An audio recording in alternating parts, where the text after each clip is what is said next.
પ્રસ્તાવના: રાજપૂત રાજવીઓ ઈસવીસન 700 થી 1200 વચ્ચેના 500 વર્ષના સમયગાળા દરમિયાન મોટાભાગના ઉત્તર ભારત અને દક્ષિણ ભારત પર વર્ચસ્વ જમાવી એક રાજપૂત યુગની સ્થાપના કરી. તેમણે ભારતીય હિન્દુ સંસ્કૃતિને પ્રજ્વલિત રાખી. આ તમામ નાના મોટા છતાં નોંધપાત્ર એવા રાજપૂત રાજ્યો ક્યાં અને કેવા હતા તે વિસ્તારથી જોઈએ.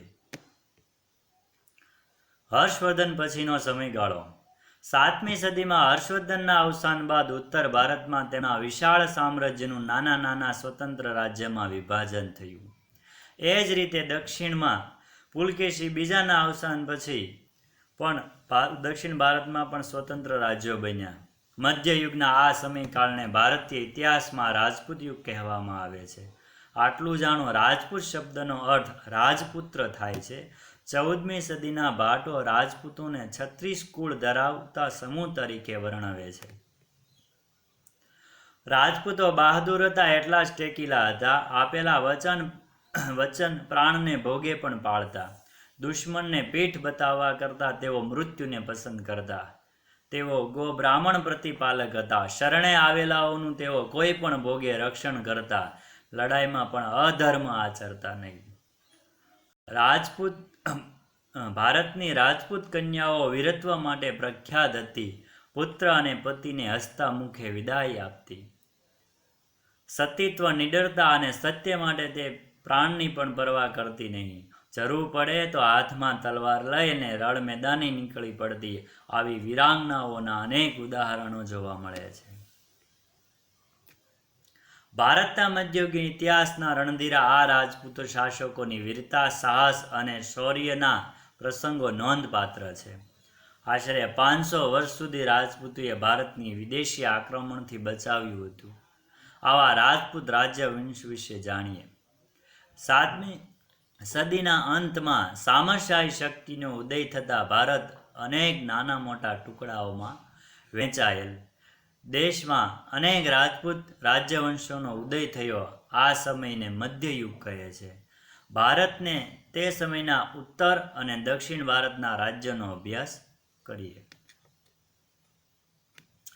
ઉત્તર ભારતના રાજ્યો: ગુર્જર પ્રતિહાર સામ્રાજ્યના પતન બાદ કનોજ ગઢવાલ રાજ્ય, બુંદેલખંડમાં ચંદેલો, માળવામાં પરમાર રાજ્ય, અણહિલવાડનું ચાલુક્ય રાજ્ય, દાહલનું ચેદી રાજ્ય, શાંગભરીનું ચૌહાણ રાજ્ય, દક્ષિણ રાજસ્થાનનું ગોહિલ રાજ્ય સ્થાપિત થયા. ગઢવાલ રાજ્યનો સ્થાપક ચંદ્રદેવ પહેલો હતો. કનોજ સિવાય કાશીને પણ એણે બીજી રાજધાની બનાવી હતી. આ વંશમાં મદનચંદ્ર, ગોવિંદચંદ્ર જેવા શાસકો થયા. આ કુળનો સૌથી પ્રતાપી અને પરાક્રમી રાજા હતો. તેણે ગઝનીના આક્રમણને અટકાવ્યું હતું. તેમજ અનેક બૌદ્ધ વિહારનો જીર્ણોદ્ધાર કરાવ્યો હતો. ઉત્તર ભારતના અન્ય શાસકોમાં બુંદેલખંડના ચંદેલોનો પણ સમાવેશ થાય છે. બુંદેલખંડ પ્રદેશનું ચંદેલોનું આ રાજ્ય પાછળથી જેજાગ ભુક્તિના નામથી ઓળખાયું હતું. આ રાજ્યોમાં યશોવર્મા, કીર્તિવર્મા, મરમાલ જેવા મહાન શાસકો થઈ ગયા હતા. ભારતના ઇતિહાસમાં ચંદેલ વંશનું ઘણું મહત્વ હતું. ખજુરાહો, કાલિંજર અને મહોબા ચંદેલોનું મુખ્ય નગરો હતા. ખજુરાહો તેના ભવ્ય મંદિરોને લઈને તીર્થસ્થાન તરીકે પ્રખ્યાત થયું હતું. ચંદેલોના બુંદેલખંડમાં મહાન ધાર્મિક મકાનો અને જળાશયો બંધાવીને સુશોભિત બનાવ્યા હતા. માળવાનો પ્રદેશ પ્રાચીન કાળથી અવંતી અને ઉજ્જૈનના રાજ્ય તરીકે જાણીતો છે. ઈસવીસન 820માં કૃષ્ણરાજે પરમાર વંશની સ્થાપના કરી. પરમાર વંશના સિયક, મુંજ, ભોજ જેવા મહાન શાસકો થયા હતા. ભોજ પરમાર વંશનો સૌથી શ્રેષ્ઠ રાજા હતો. ત્યાંની ભારતના એક આદર્શ રાજા તરીકેની ગણના થાય છે. રાજા ભોજે ધારાનગરીમાં એક મહાશાળાની સ્થાપના કરી હતી. ફરતે ટેકરીઓની વચમાં એક સુંદર ભોજપુર નામનું નગર વસાવ્યું હતું. ચૌહાણ કે ચહમાન વંશના અનેક રાજપૂત સરદારો ગુજરાત અને રાજસ્થાનના વિવિધ ભાગમાં રાજ્ય કરતા હતા. એમાંની એક શાખા 8મી સદીમાં સાંભર સરોવર નજીક નામના સ્થળે રાજ્ય કરતી હતી. શાંગભરીના આ ચૌહાણ વંશનો સ્થાપક વાસુદેવ હતો. 12મી સદીના પ્રારંભમાં જ અજયરાજ શાંગભરીની ગાદી ઉપર બેઠો હતો. તેણે અજયમેરુ નગરની સ્થાપના કરી હતી, જે મિત્રો પાછળથી અજમેર, આજનું અજમેર તરીકે જાણીતું છે. ગુજરાતના સોલંકી કાળ રાજા સિદ્ધરાજ જયસિંહ રાજકુમારીના લગ્ન ચૌહાણ વંશના અરણોરાજ સાથે થયેલા. તેનો પુત્ર સોમેશ્વર ચૌહાણ ગાદીએ આવ્યો. તેના પછી તેનો પુત્ર પૃથ્વીરાજ ત્રીજા ગાદીએ આવ્યો હતો. આ પૃથ્વીરાજ ત્રીજો ભારતના ઇતિહાસમાં અદ્વિતીય સ્થાન ધરાવે છે. ઈસવીસન 1119માં થાણેશ્વર અને કરનાલ વચ્ચે આવેલા તરાઈના મેદાનમાં શાહબુદ્દીન ધોરીને પૃથ્વીરાજ ચૌહાણે સજ્જડ હાર આપી હતી. તે પછી ઈસવીસન 1192માં પૃથ્વીરાજ ચૌહાણની પણ હાર થઈ હતી. દિલ્હીના તખ્તા પર મુસ્લિમ સત્તાનો ઉદય થયો. આથી તરાઈની લડાઈ ભારતના ઇતિહાસમાં એક સીમાચિહ્નરૂપ ગણાય છે. રાજપૂત યુગમાં ગુજરાતના શાસકોનો વિશેષ સ્થાન છે. 8મી સદીમાં ગુર્જર પ્રતિહારોનું રાજ્ય હતું. 8મી સદીના મધ્યમાં આશરે ઈસવીસન 765માં સરસ્વતી નદીના કિનારે વનરાજ ચાવડાએ અણહિલ પાટણની સ્થાપના કરી હતી. વનરાજ ચાવડાએ પોતાનો એક બાળપણનો મિત્ર હતો, અણહિલ ભરવાડ. યુદ્ધમાં મિત્રએ તેને મદદ કરી હતી, એટલે નવા નગરની સ્થાપનામાં એના મિત્રના નામ ઉપરથી એણે આ નગરનું નામ રાખ્યું હતું. આ ઉપરાંત સૌરાષ્ટ્ર અને કચ્છમાં ચાવડા વંશના પણ શાસકો હતા. સોલંકીઓના સમયકાળને ગુજરાતના રાજપૂત શાસનનો સુવર્ણ યુગ ગણવામાં આવે છે. આ વંશમાં મૂળરાજ ભીમદેવ, સિદ્ધરાજ જયસિંહ, કુમારપાળ, ભીમદેવ બીજો વગેરે શક્તિશાળી શાસકો થઈ ગયા. સોલંકીઓના શાસનમાં ગુજરાત આર્થિક અને સાંસ્કૃતિક દ્રષ્ટિએ સમૃદ્ધ હતું. જૂનાગઢના શાસક રા ખેંગારની દીકરી ઉદયમતીના લગ્ન ભીમદેવ સોલંકી સાથે થયા. રાણી ઉદયમતીએ પાટણમાં વિશ્વ પ્રસિદ્ધ વાવ બનાવી અને આ વાવ આજે યુનેસ્કોનો વર્લ્ડ હેરિટેજ સાઇટનો દરજ્જો મળે છે અને એક ટુરિઝમ તરીકે પણ આજે એનો વિકાસ થયેલો છે. સિદ્ધરાજ જયસિંહની માતા મિનળદેવી આદર્શ રાજમાતા તરીકે પ્રજાને ન્યાય આપવા અનેક કાર્યો કર્યા હતા. એણે સોમનાથનો યાત્રાવેરો બંધ કરાવ્યો અને ધોળકામાં મલાવ તળાવ પણ બંધાવ્યું હતું.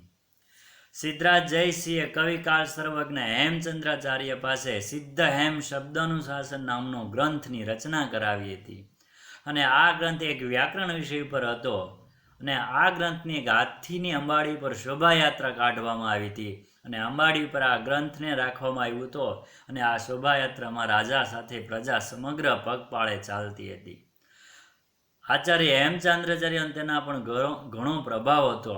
તેમના પ્રેરણાથી રાજા કુમારપાળે રાજ્યમાં જુગારબંધી, પશુ વધ ઉપર નિયંત્રણ મૂક્યો હતો અને અહિંસાના પાલન માટે કડક આજ્ઞા કરાવી હતી. કુમારપાળ ચરિત્ર ગ્રંથ લખીને હેમચંદ્રાચાર્ય આ રાજાની પ્રતિષ્ઠા વધારી હતી. હેમચંદ્રાચાર્યને તમે ઇમેજ જોઈ શકો છો, જેણે ઘણા ધાર્મિક ગ્રંથો લખ્યા અને રાણીની વાવ. કુમારપાળ બાદ અજયપાળ પાટણની ગાદીએ આવ્યો હતો. લગભગ 4 વર્ષના શાસન બાદ તેનું અવસાન થતાં ગુજરાતની રાજગાદી ઉપર તેનો પુત્ર મૂળરાજ બીજો આવ્યો. ઈસવીસન 1178ની આસપાસ શાહબુદ્દીન ધોરીએ ગુજરાત પર આક્રમણ કરેલ. ત્યારે મૂળરાજ બીજાએ નાની ઉંમરે તેમનો સામનો કરી અને તેને હરાવ્યો હતો. આ લડાઈમાં નાંદોલના ચાહમાન રાજા કલહણ તથા એના ભાઈ કીર્તિપાલે પણ તેને મદદ કરી હતી.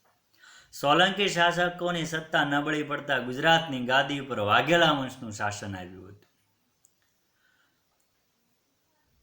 વાઘેલાઓ સોલંકીઓના વફાદાર સરદાર હતા. તેમની સેવામાં સોલંકીઓએ વાઘેલ ગામ અરણોરાજને આપ્યું, જે ગામના નામ ઉપરથી તેમના વંશજો વાઘેલા કહેવાયા. આમ તો તેઓ પણ મૂળ ચાલુક્ય જાતિના હતા. વાઘેલા વંશમાં વીરધવલ, વિશળદેવ, અર્જુનદેવ, સારંગદેવ શાસકોએ ગુજરાતનું સુશાસન સારી રીતે ચલાવ્યું હતું. વીરધવલના શાસનકાળમાં ગુજરાતને વસ્તુપાળ અને તેજપાળ જેવા સમર્થ મંત્રીઓ મળ્યા હતા. આ મંત્રીઓના કુનેહને કારણે ગુજરાત મુસ્લિમોના આક્રમણથી બચ્યું હતું. વાઘેલા વંશના છેલ્લા શાસક કર્ણદેવ વાઘેલા આ સમયમાં ઈસવીસન 304ની આસપાસ ગુજરાતમાં દિલ્હી સલ્તનની સ્થાપના થઈ.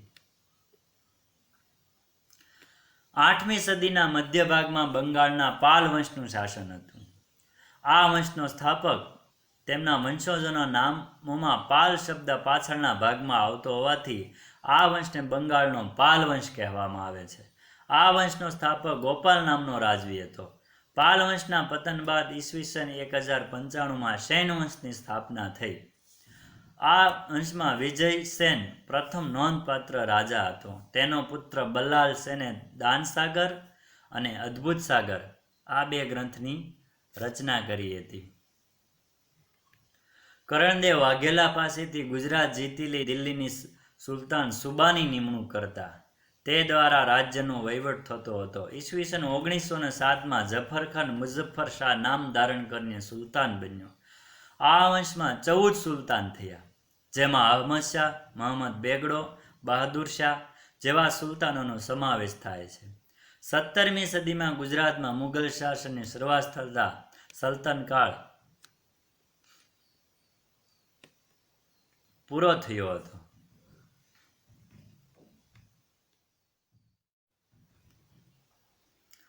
દક્ષિણ ભારતના રાજ્યો. નર્મદા નદીની દક્ષિણમાં આવેલા રાજ્યોને દક્ષિણના રાજ્યો કહેવામાં આવે છે. 8મી સદીમાં ઉત્તર ભારતની જેમ દક્ષિણ ભારતમાં પણ અનેક નાના મોટા રાજવંશો સ્વતંત્ર થયા. તેમાંથી ચાલુક્ય, રાષ્ટ્રકૂતો, પલ્લવો, ચોલ, પાંડ્ય, ચેર જેવા રાજ્ય વંશ વિશે ટૂંકમાં જાણકારી મેળવીએ. મિત્રો, પુલકેશી બીજાના અવસાન બાદ દક્ષિણ ભારતમાં કોઈ એક સત્તા ન રહેતા અલગ અલગ વંશોના અનેક રાજવીઓ ત્યાં થઈ ગયા. હવે એની માહિતી આપણે આગળ મેળવીએ. સૌથી પહેલા ચાલુક્ય વંશનો પ્રથમ રાજા જયસિંહ હતો.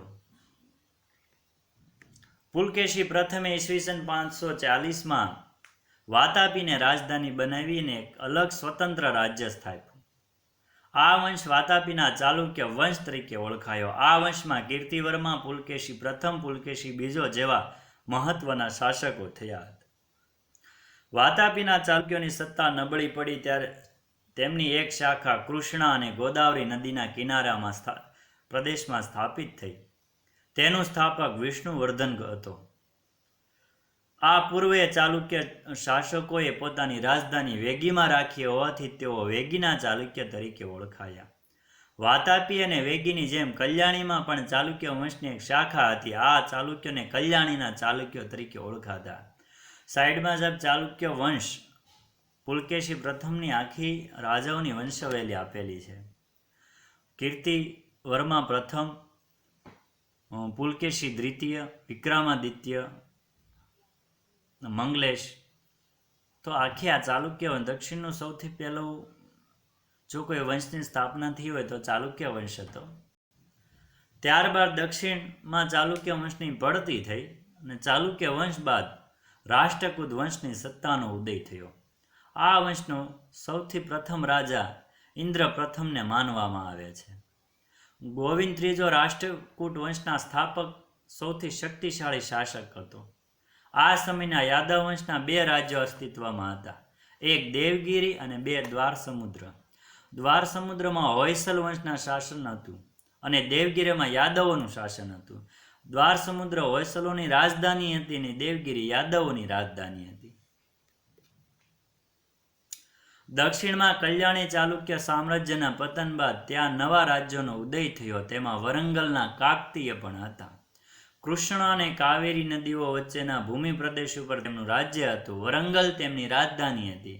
આવી જ એક મહત્વનો વંશ પલ્લવ વંશ પણ હતો. આ વંશની સ્થાપના બપદેવે કરી હતી.